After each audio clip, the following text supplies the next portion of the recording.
We have a reverse trapezium rule question here. We're starting with the area and trying to work back to two different y values. The trapezium rule is given in the formula book. Here it is. First thing to do is work out what n is and write down it for our version then. So we've got 6 values of x. Actually, that's going to mean n is 5. Here's why, because I'm drawing my 6 values of x in.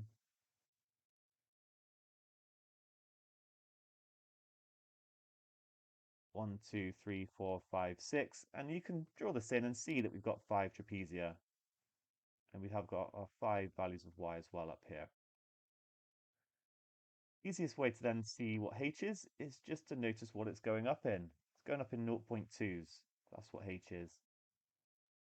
And this form is a little bit confusing in this context because a and b here are different to this a and b, but it's our h is actually our largest value for x, 4, minus our smaller value, divided by the number of points, and that does indeed equal a fifth or 0.2. So it's all consistent. We can be really confident with those values. I'm going to write down therefore the trapezium rule for our situation when n is 5.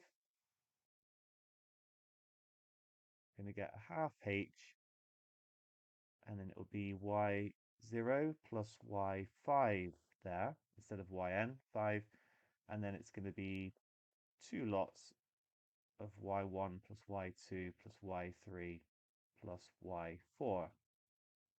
Remember, where this formula comes from is that we're basically finding all the area of these trapezia, and when you find the area of trapezia, it's half times the height. That's the height. That's our 0.2 in this case. And then you add the two parallel sides and divide by 2. So I'm going to, for this one here though, I'm going to be adding it for the trapezia on the left and on the right.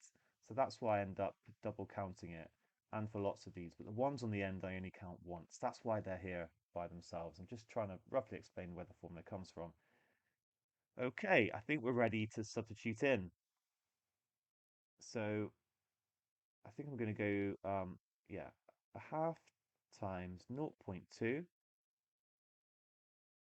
and then it'll be a plus 13.5. I've used that's my y0 and my y5, plus 2 lots of b. Oh, I missed the 16.8 out, sorry.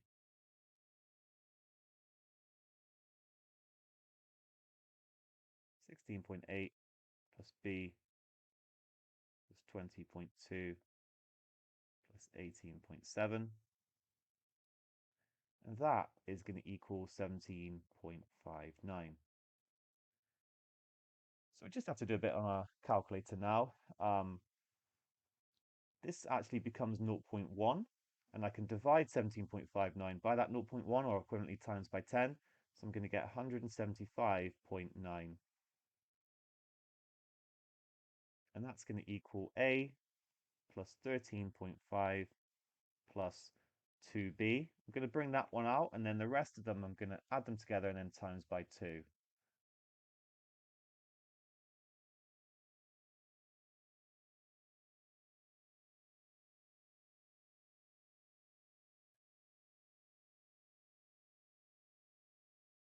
So 111.4.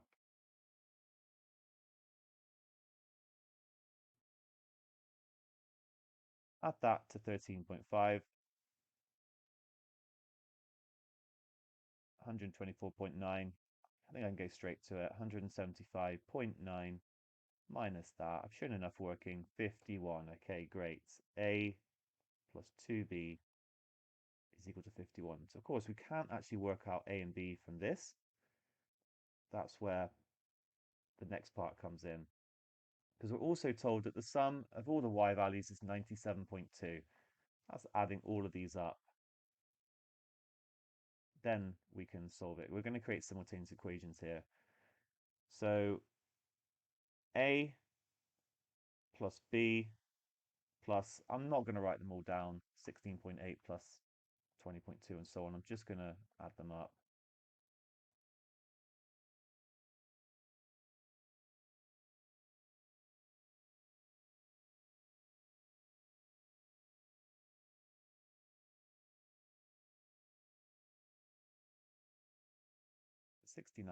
.2 So the sum of that, remember, equals 97.2. So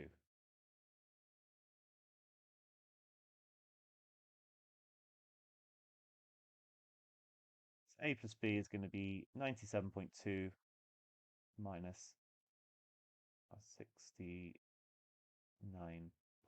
and we get 28.